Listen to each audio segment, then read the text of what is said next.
felt my jawbones snap in 3 places while begging my own son to stop.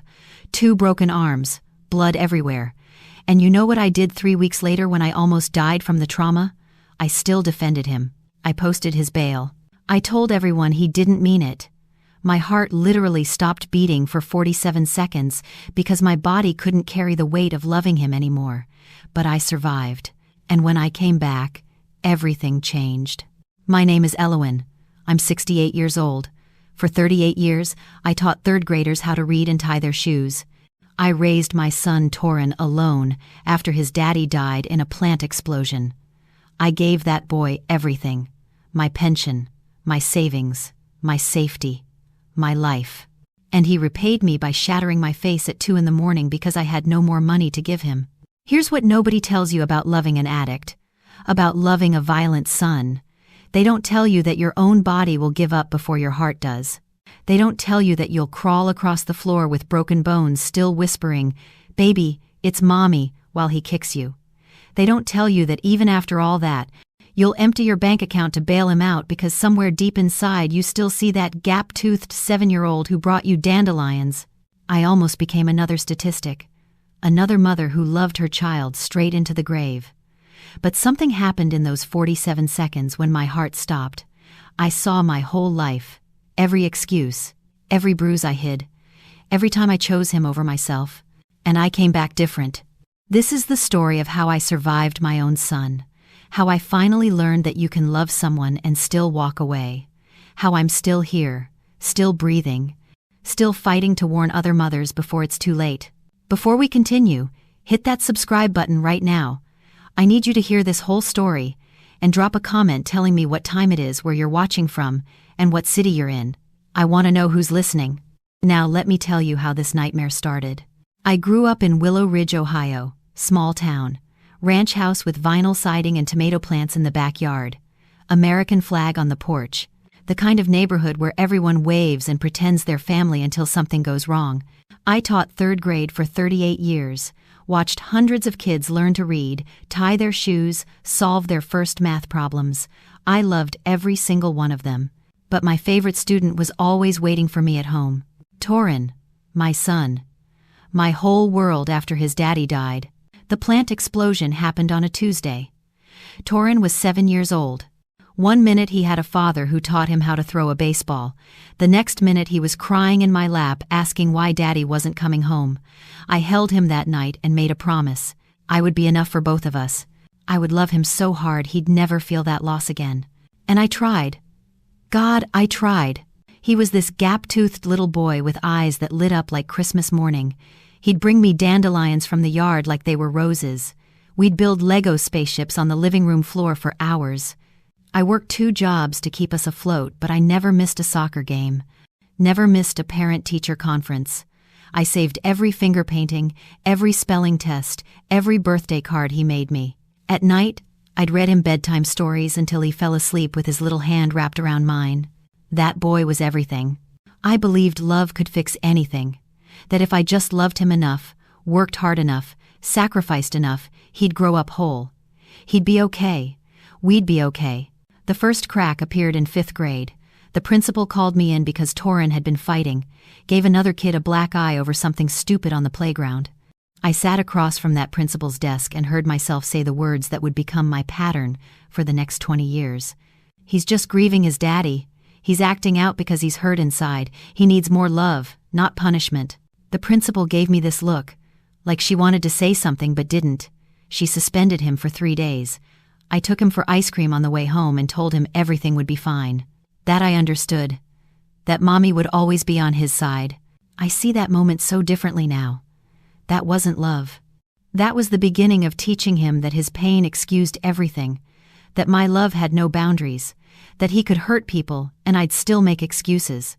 But back then, I just saw my little boy who missed his daddy, and I thought my love could heal that wound. I was wrong about so many things.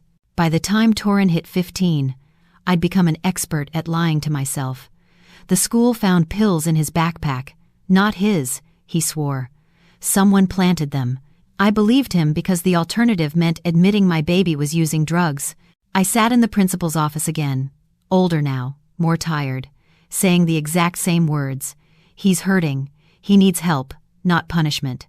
The principal didn't even argue with me anymore, just handed me the suspension papers and shook her head. Then came the bar fight when he was 19. Beat a man bloody outside the liquor store over nothing. The cops arrested him. I drove to the station at midnight, posted bail with money I didn't have, and held his hand in the car while he cried. Told me he was sorry. Told me it wouldn't happen again. I wanted so badly to believe those tears were real. The judge gave him probation. I stood up in that courtroom and promised I'd keep him on track this time. The judge looked at me the same way the principal had, like she knew something I refused to see.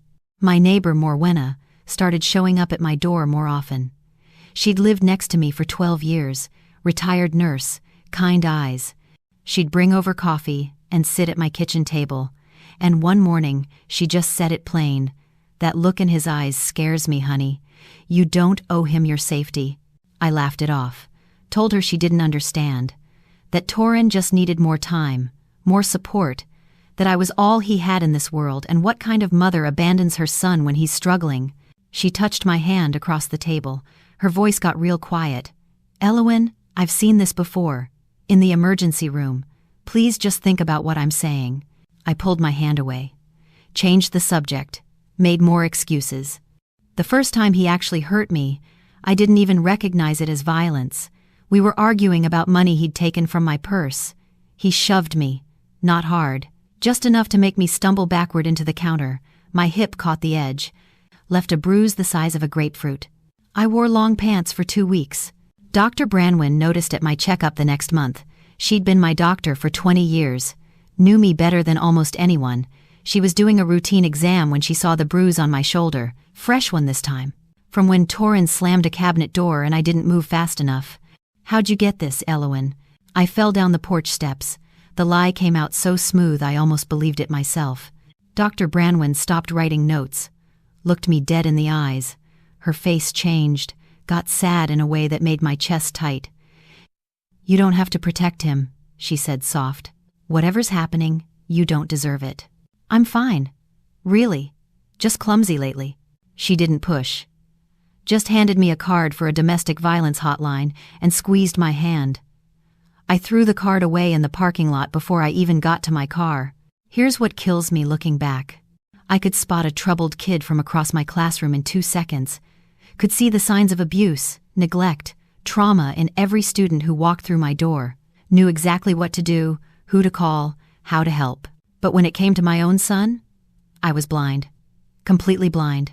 Standing in that courtroom promising the judge I'd fix him, I actually believed I could, that my love was enough, that if I just tried harder, sacrificed more, held on tighter, everything would turn around. I had no idea how much darker it was about to get. The phone call came 2 years ago.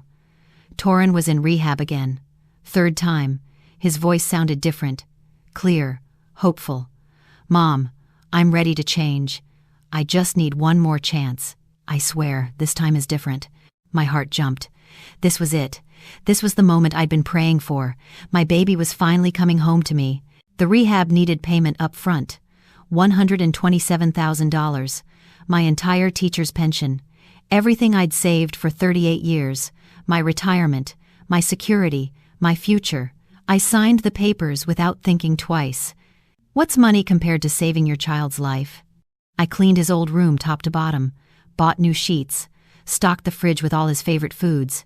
Made his bed the way he liked it as a kid. Tight corners. Extra pillow. I kept looking at that empty room, thinking about how different things would be this time. 3 weeks later, the rehab called. Torin had left, just walked out during free time and never came back. $127,000 for 3 weeks. He showed up at my door the next day with a backpack, and that smile I remembered. I'm sorry, Mom. I just needed to come home to you. Being there without you felt wrong. I let him in, hugged him, told him we'd figure it out together. But that hug felt off. Too quick. His arms barely touched me before he pulled away, and his eyes started moving around the house, like he was taking inventory, calculating. Within an hour, he asked for money. Just $100, Mom. To get some clothes, some basic stuff. I gave it to him. The next day he needed $200, then $300. Then he was going through my purse when he thought I was sleeping. Morwenna came over one morning, saw him yelling at me in the driveway over car keys. She pulled me aside later, her face all tight with worry. "Elowen, I'm begging you. My couch is always open. You can stay with me anytime, please." I smiled at her, patted her hand. "He's all I've got left in this world, Morwenna. I can't just give up on him." She walked away, shaking her head. That night, Torin started in on me different. "You never really believed in me, did you? That's why I can't stay clean. Because you never had faith. You're just like everyone else. And Dad, he'd be so disappointed in you for not supporting me. He knew exactly where to dig the knife, bringing up his father, my dead husband, making me feel like I was failing both of them." I apologized. Actually apologized for not believing in him enough. Later that night, I couldn't sleep. My bedroom shares a wall with his. I heard him on the phone. His voice was ice cold, nothing like the son who'd hugged me hours before. "Yeah, she's good for at least another few grand. Old lady's got money hidden somewhere. I just gotta work her right." I lay there in the dark, staring at the ceiling, my stomach turning, telling myself I heard wrong, that he was joking with a friend, that it didn't mean what I thought it meant. But deep down, in a place I wasn't ready to admit existed, I knew. I knew my son wasn't coming home to get better. He came home because I was easy money, and I was so desperate to believe in him that I'd let him take everything. Even me. The first time he put his hands on me, I actually apologized to him. We were arguing about money again. He wanted $300. I told him I didn't have it. He shoved me. "Not hard," he said. "Just frustrated." "It was an accident, Mom. I'm sorry." I said, "It's okay, baby. I know you didn't mean it." 2 weeks later, I was reaching for a plate and he slammed the cabinet door, caught my shoulder hard enough to leave a mark. Another accident. He was just moving fast, wasn't paying attention. I started wearing long sleeves. In July, in Ohio heat. My Social Security check came on the 3rd of every month. He knew the exact day, started taking the mail before I could get to it, cashing my checks, keeping the money. When I asked him about it, he'd explode. "You think I'm stealing from you? After everything you've done to me? After ruining my life?" I lived on oatmeal. Morning, noon, and night. Lost 15 pounds in 2 months. Morwenna heard the yelling through our shared wall, started leaving casseroles on my doorstep, wouldn't even knock anymore, just left the food and walked away. I knew she was scared for me. I was scared too, but I couldn't admit it. At church, I smiled, shook hands, asked about people's grandkids, wore makeup thick enough to hide the fingerprints on my arm. Nobody asked, or maybe they didn't want to know. I kept baking his favorite apple pie, every Sunday, thinking maybe the smell would remind him of being little. Maybe today he'd look at me and remember I'm his mother. He ate the pie without looking at me once. I learned to read his moods like checking the weather before leaving the house. The way he walked in the door told me everything. Heavy steps meant danger. I'd make myself smaller, quieter. I'd become invisible if I could. Dr. Branwen called me in for my regular checkup. I almost canceled.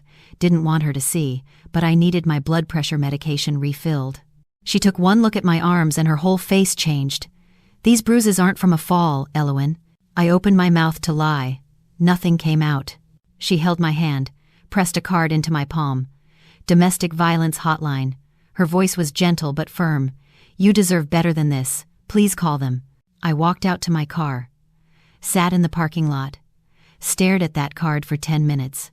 Then I tore it into tiny pieces and threw it in the trash can by the door. What kind of mother gives up on her only child? What kind of mother calls the police on her own son? He's not a monster. He's sick. He's hurting. He needs me. That night I stood at my kitchen sink washing dishes. My hands were shaking so bad I dropped a glass. It shattered on the floor. I didn't even bend down to pick it up, just stood there staring at the pieces. Torin was in the next room. I could hear him moving around. My whole body was tense, waiting, listening. I realized something that made my blood run cold. I was afraid to go to sleep in my own house, afraid to close my eyes, afraid to let my guard down for even a second. This was my home, the place where I raised him, where I read him bedtime stories and kissed his scraped knees and taught him how to be a good person. And now I was a prisoner here, afraid of my own child. but I still couldn't leave. Because leaving meant admitting I'd failed, and I wasn't ready to admit that yet. 2 a.m. I was already awake, couldn't sleep anymore in that house. I heard the front door slam open so hard it hit the wall. His footsteps were heavy. Wrong. Dangerous. Torin came into the living room, and I knew immediately something terrible was about to happen. His eyes were black, pupils huge. He was sweating, shaking. "Where's the money? Where are you hiding it?" "There's nothing left. You took it all." My voice was barely a whisper. He crossed the room in 3 steps, grabbed both my arms at the same time, and twisted. I heard the snap. Both bones, at the exact same time, like dry branches breaking. The pain was so big I couldn't even process it. My brain couldn't understand what was happening. I screamed. He didn't stop. His fist hit my face. Once, twice. I felt my jaw explode. Actually felt it shatter into pieces inside my mouth. Blood poured out. I couldn't close my mouth, couldn't make words. Just this horrible gurgling sound. I went down, hit the floor hard, started crawling. Don't even know where I thought I was going. Just animal instinct trying to get away. "Torin, baby, it's Mommy." The words came out broken. Wet. "Please. It's me. Please stop." His boot connected with my ribs. The air left my body. "You never loved me anyway." His voice was so cold, like talking to a stranger. "You just wanted to control me, make me feel guilty. Well, I'm done feeling guilty." I was on my back now. Looking up, the family photos were still on the wall. His 2nd grade picture. That gap-toothed smile, those bright eyes. 7 years old and so full of hope. That little boy was looking down at me while this man destroyed me on the same carpet where we used to build Lego spaceships together. Everything started going dark around the edges. My vision closing in like a tunnel. I genuinely thought, this is it. This is how I die. Beaten to death by my own son in the house where I raised him. The last thing I remember thinking was, I'm sorry. I'm sorry I couldn't save you. Then everything went black. I woke up to sirens, Morwenna's voice crying, bright lights, hands lifting me, pain everywhere. So much pain I wanted to die just to make it stop. Detective Garrick's face above me. "Can you tell me what happened, ma'am?" I tried to shake my head. Couldn't move. My jaw wouldn't work. Everything was broken. They arrested Torin right there in the front yard. Barefoot, still screaming, saying things about me I can't even repeat. 9 days in the hospital. Jaw wired shut with metal. Arms in casts. Couldn't feed myself. Couldn't brush my teeth. Couldn't do anything. The worst part wasn't the physical pain. It was lying there alone at night realizing that my son, the baby I carried and loved and sacrificed everything for, had tried to kill me, and part of me still wanted to protect him. That's how twisted my brain had become. Even after he shattered my bones and left me for dead, I was still making excuses in my head, still telling myself he didn't mean it, still believing love could fix this. I didn't know yet that it would take dying to finally wake me up. Morwenna saved my life that night. She heard everything through her window, called 911 while I was still on the floor. The paramedics told me later if she'd waited even 5 more minutes, I might not have made it. Detective Garrick rode in the ambulance with me, kept asking questions I couldn't answer because my jaw was destroyed. I just kept making these awful choking sounds trying to talk. They arrested Torin in the front yard. He was barefoot, still yelling, blaming me for calling the cops even though I didn't, even though I was unconscious. The hospital became my prison for 9 days. Metal plates and screws holding my jaw together, wired shut so tight I could barely get a straw between my teeth, both arms in casts up to my elbows. I couldn't feed myself, couldn't bathe myself, couldn't even wipe my own tears. I stared at those white ceiling tiles for hours, replaying everything, trying to figure out where I went wrong, what I could have done differently. On day 5, the prosecutor came. Her name was Sarah. She had kind eyes, but they looked so tired. She sat down next to my bed and didn't waste time. "Mrs. Elowin, I need you to listen to me. He will kill you if you post his bail. I've seen this exact story 100 times. Please don't be another statistic." I tried to shake my head but couldn't move. Wrote on a pad of paper with my left hand because my right was broken. He didn't mean it. He was high. He needs help, not jail. Sarah's whole face fell. Like I'd just stabbed her. Then I can't save you. Nobody can save you if you won't save yourself. She told me the charges. Felony assault with great bodily injury. Could get him 15 years. The bail was set at $50,000. After she left, I thought about what she said. For maybe 10 minutes I actually considered it, letting him sit in jail, letting the system handle it, finally putting myself first. Then I thought about him in a cell. Alone, scared, thinking his mother abandoned him. I emptied my savings account. What little was left. Sold my car to a neighbor for cash. Borrowed $5,000 from my credit union against the house. Morwenna found me in the hospital hallway signing the paperwork. My left hand was shaking so bad I could barely hold the pen. She started crying. Not loud, just quiet tears running down her face. Elowen, please. Please don't do this. I looked at her. Tried to smile, but my face wouldn't work right. Because I'm his mother. That's what mothers do. She walked away. Didn't say another word. Just walked away crying. I posted the bail. They released him that afternoon. Detective Garrick pulled me aside before I left the hospital. Told me straight. He's going to hurt you again. Maybe next time you won't wake up. I thanked him for his concern. Got in the car, Morwenna drove for me because I couldn't drive. Went home to that empty house. Sarah, the prosecutor, called me that night. Her voice was flat, defeated. He got probation with anger management classes. Judge thought jail time was too harsh for a first offense. First offense. Like all those years of hurting me didn't count because I never reported them. I hung up the phone and sat in my living room. Blood stains still on the carpet, my broken body, my empty bank account, my son free to do whatever he wanted. And I still believed I'd made the right choice. Still believed my love would save him, eventually. I had no idea I was about to pay for that belief with my life. Coming home from the hospital felt like walking into a grave. The blood was still on the carpet. I stood there staring at it, both arms in casts, jaw wired shut, wondering how I was supposed to clean it up when I couldn't even hold a sponge. I couldn't do anything by myself. Couldn't button my own shirt. Couldn't open my medication bottles. Couldn't cut food even though I could barely eat anyway because my jaw was locked. I had to drink all my meals through a straw, and even that hurt. Morwenna came every day.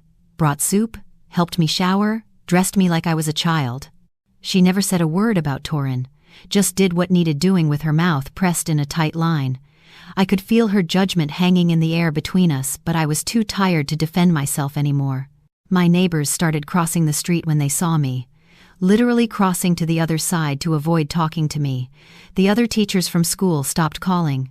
At first, they'd check in, leave messages, then nothing. Radio silence. I was completely alone. Torin never showed up to a single anger management class. I know because the court sent me the attendance reports. 0 out of 12 sessions. But I kept telling myself the system failed him. If they'd just kept him in rehab longer. If they'd given him better support. He just needs more time. I found his second-grade picture in a drawer. That gap-toothed smile. Those bright, innocent eyes. I'd sit there holding it with my broken hand, trying to make sense of how that little boy turned into the man who shattered my bones. Where did I lose him? What did I do wrong? The physical pain was bad. The jaw hurt constantly. My arms throbbed. But the emotional pain was so much worse. I'd lie awake at night hearing my own voice in my head. Baby, it's Mommy. Please. Over and over. That moment replayed constantly. I couldn't make it stop. My body started doing strange things. My heart would suddenly race for no reason. Just sitting there and boom, it felt like my chest was going to explode. I'd get dizzy, couldn't catch my breath. Thought I was having a heart attack, but then it would pass. I didn't know those were panic attacks. Didn't know my body was screaming at me to wake up. I stopped sleeping, maybe 2 hours a night. Just laying there in the dark, jumping at every sound, terrified he'd come back. But also hoping he would, hoping he'd knock on the door and say he was sorry, that he'd get help, that we could fix this. 3 weeks went by like that. Getting weaker, losing more weight. My tomato plants died because I couldn't water them properly with casts on both arms. Then one afternoon I was sitting in my recliner. Same chair where I used to read Torin bedtime stories when he was little. I was holding that school picture again. My chest started getting tight, different from the panic attacks, heavier, like someone was sitting on me. My left arm went numb. I looked down at that little boy's face in the photo, his smile, his missing teeth, and I thought maybe this is what I deserve for failing him. Maybe this is my punishment for not being a good enough mother. Maybe I should have loved him better, tried harder, sacrificed more. My vision started tunneling, the room spinning. I remember thinking, I hope Morwenna finds me soon. I don't want to be here alone too long. Then, everything went black. I died for 47 seconds. That's what the doctors told me later. Clinically dead. No heartbeat, no brain activity. Gone. But I wasn't gone. Not really. The pain in my chest was like nothing I'd ever felt. Worse than the broken bones, worse than the shattered jaw, like my whole body was caving in on itself. I tried to call for help, but no sound came out. I hit the floor. The photo fell from my hand, Torin's little face staring up at me from the carpet. Then everything stopped. The pain, the fear, everything just stopped. I was in this space that wasn't a space. No walls, no floor, just this vast quiet. And my whole life was there. Not like watching a movie, more like living through every moment all at once. I saw myself as a little girl playing house with my dolls, promising them I'd be the best mommy ever. I'd never yell, never hurt them, always protect them no matter what. I saw the hospital room when Torin was born, holding him for the first time, his tiny hand wrapped around my finger, whispering, "I'll keep you safe forever, I promise, forever." I saw every moment I chose him over myself, every excuse, every lie, every time someone offered help and I turned it away. I saw Dr. Branwen's face when she handed me that card, the sadness in her eyes. I saw Morwenna begging me not to post bail, the tears on her cheeks. I saw Sarah, the prosecutor, walking away, shaking her head, because she knew I was going to die. And then I heard a voice. Maybe mine. Maybe something bigger. I don't know. But it was so clear. You can't save him. But you can save yourself. I wanted to argue. To say, but he's my son. But I'm his mother. But I promised to protect him forever. The voice came again. Gentler this time. You kept your promise. You loved him with everything you had. But he's killing you. And if you die, what good is your love to anyone? Something broke open inside me. Like a door I'd been holding shut for years just burst open. I saw the truth. Finally saw it. Clear as daylight. My son was going to kill me. Not tomorrow, not next month, but soon. And no amount of love was going to change that. Then I felt the shock. Like lightning through my chest. Once, twice, 3 times. Voices yelling, hands on me, bright lights. I opened my eyes. Morwenna's face above me, crying so hard she could barely breathe. Oh, thank God. Thank God. Paramedics everywhere, machines beeping. Someone saying we got her back. They rushed me to the hospital, put me in intensive care, wired me up to monitors. The doctor came in hours later, her face serious. Mrs. Elowin, your heart gave out. The stress and trauma caused it to literally stop functioning. If this happens again, you won't survive. Do you understand what I'm saying? I understood. My body was done. It couldn't carry this anymore. Detective Garrick came to see me the next day, stood by my bed looking uncomfortable. We need your testimony to put him away. But only if you're ready. For the first time in my entire life, I didn't say he didn't mean it. Didn't say he needs help, not jail. Didn't make a single excuse. I just asked, what do I need to do? His whole face changed. Relief flooded over it. I'll get the prosecutor. Morwenna sat with me that night, held my hand, finally said what she'd been holding in for years. I thought I lost you. I thought he finally killed you, and I'd have to live knowing I couldn't save you. You did save me. Just now. By calling 911. She shook her head. No, honey, you saved yourself. By finally saying enough. Those 47 seconds changed everything. I came back different. The spell was broken. I could finally see my son for what he really was, and I could finally see myself as someone worth saving. I chose to live. Finally. After all those years of choosing him, I chose myself. The cardiologist came in the next morning. Young woman with serious eyes. She pulled up a chair next to my bed and didn't sugarcoat anything. Mrs. Elowin, you had stress-induced cardiomyopathy. Your heart literally broke from trauma. The organ couldn't handle what you were putting it through. If this happens again, you won't survive. Do you understand? I'm 68 years old. I was lying in a hospital bed for the second time in a month because of my son, and something inside me had changed completely. I understand. Sarah, the prosecutor, came that afternoon, sat down, looked at me different than before, like she was seeing someone new. We can keep him locked up if you testify, but I need to know you're really ready this time. I didn't cry, didn't make excuses, just asked, what do I need to do? She actually smiled. First time I'd seen her smile. Pulled out paperwork, started explaining the process. Writing my victim impact statement was the hardest thing I've ever done. My hand shook so bad I could barely hold the pen, but I wrote every detail, every broken bone, every lie I told myself, every moment I chose him over my own survival. Morwenna helped me pack.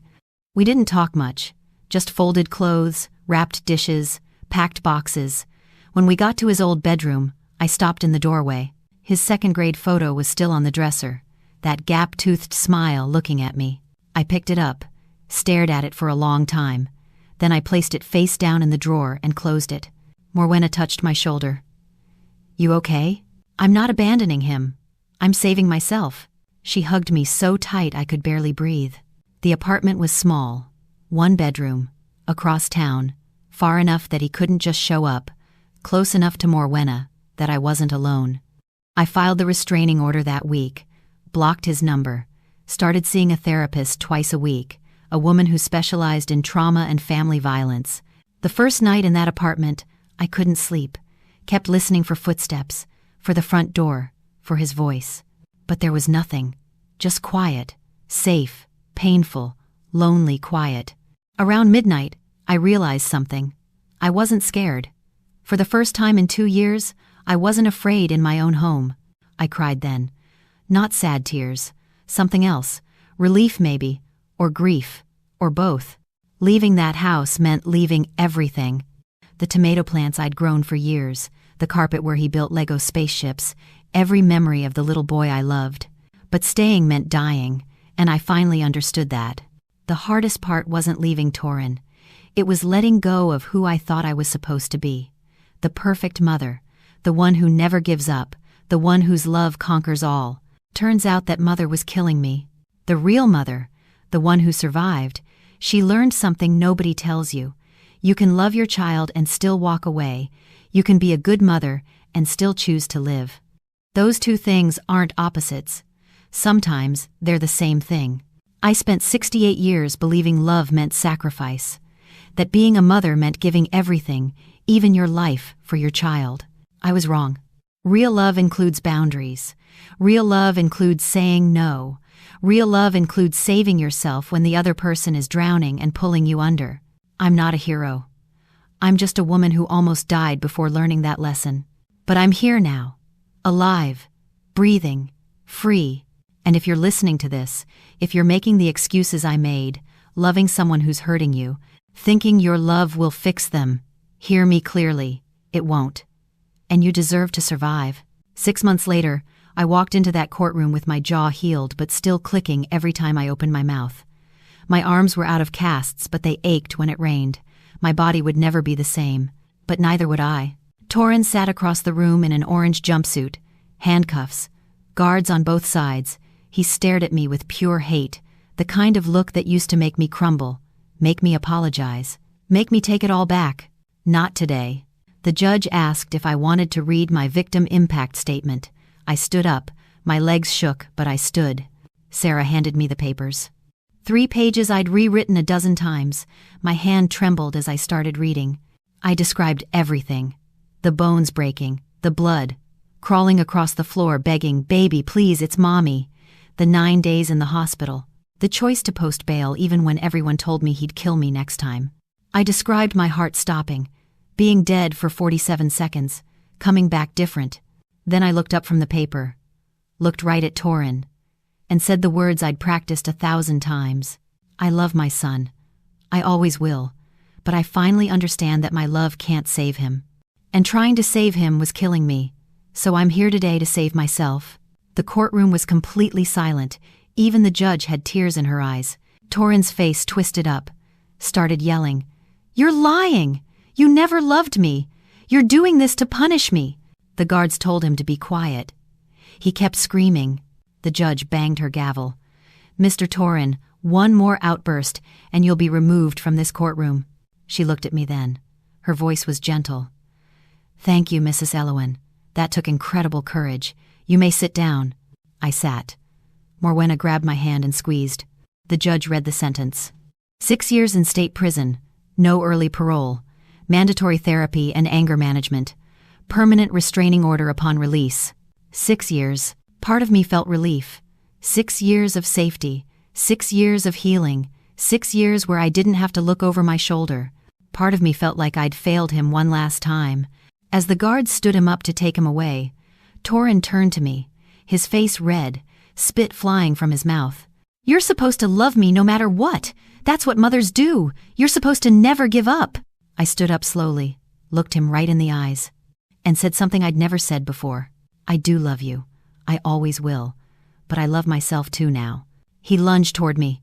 The guards grabbed him, dragged him out screaming while he fought them every step. The doors closed. The screaming faded, and then it was just quiet. Sarah walked over, put her hand on my shoulder. "You did good, Elowen. Really good." Morwenna was crying, happy tears this time. "I'm so proud of you." We walked out of that courthouse together. The sun was shining, real bright and warm. I stopped on the steps and just breathed it in. The air felt different, cleaner somehow. For the first time in my whole life, I wasn't carrying his weight anymore, wasn't making excuses, wasn't protecting him from consequences. I was free. Walking down those courthouse steps with Morwenna's arm around my shoulders, I finally understood something. Being a good mother doesn't mean dying for your child. Sometimes it means living for yourself. And that's exactly what I'm going to do. I'm sitting in my apartment right now telling you this story.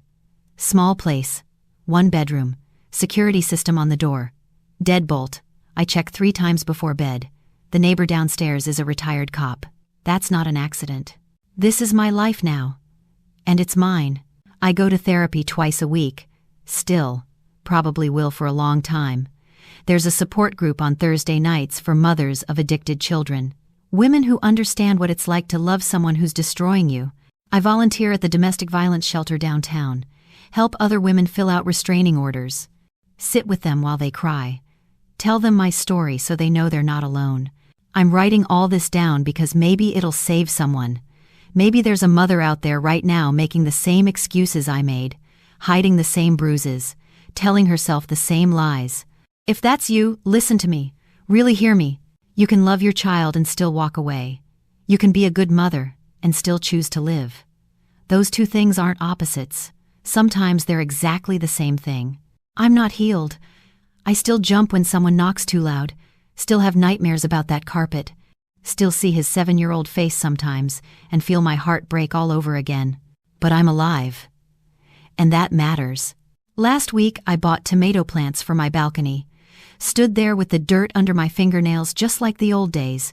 My hands were steady, no shaking, no fear. I planted those seeds and thought about how they'll grow, how I'll be here to see them turn red, how I get to have a future now. Morwenna comes over for coffee every Sunday. We don't talk about Torin much, just sit together. 2 women who survived, who chose themselves when it mattered most. People ask me sometimes if I regret testifying, if I wish I'd handled things different, given him one more chance. The answer is no. I loved him with everything I had, gave him my pension, my health, my safety, almost my life. It wasn't enough, and that's not my failure, that's my freedom. Some children can't be saved by their mothers. Some addictions are stronger than love. Some violence doesn't stop until you remove yourself from the equation. I learned that the hardest way possible. But I learned it, and now I'm here, still breathing, still fighting, still choosing myself every single day. My jaw clicks when I eat, my arms ache in the cold. I have scars that'll never fade. But I also have something I didn't have before. I have my life back. Torin has 4 more years left on his sentence. I don't know what happens when he gets out, if he'll try to find me, if he'll have changed, if he'll still hate me for choosing to survive. But I know one thing for sure. I'm not going back. Not to that house, not to that life, not to being the woman who loved herself to death. I tell my story now to other mothers, to women in shelters, to anyone who'll listen, because somebody needs to say it out loud. Your child's addiction is not your fault. Their violence is not your responsibility to fix. And saving yourself is not betrayal. It's survival. So if you're listening to this right now and you're hiding bruises, making excuses, posting bail you can't afford, please hear me. Your love can't fix them, but walking away might save you, and you deserve to be saved. I'm Elowen. I'm 68 years old. I almost died loving my son, but I didn't die, and every day I wake up in this little apartment is a day I chose right. That's my story. Now here's my question for you. Drop it in the comments because I really want to know. If someone you love is hurting you, destroying you, pulling you under, at what point does staying become the wrong choice? When does love stop being love and start being suicide? Where's that line for you? Because I couldn't see it until I was already dead. Don't wait that long. Please, tell me where you think that line is. Let's talk about it. Because maybe together we can save someone who's standing right where I was. Hit subscribe if this story meant something to you. Share it with someone who needs to hear it. And comment below. I'm reading every single one. Let's keep each other alive.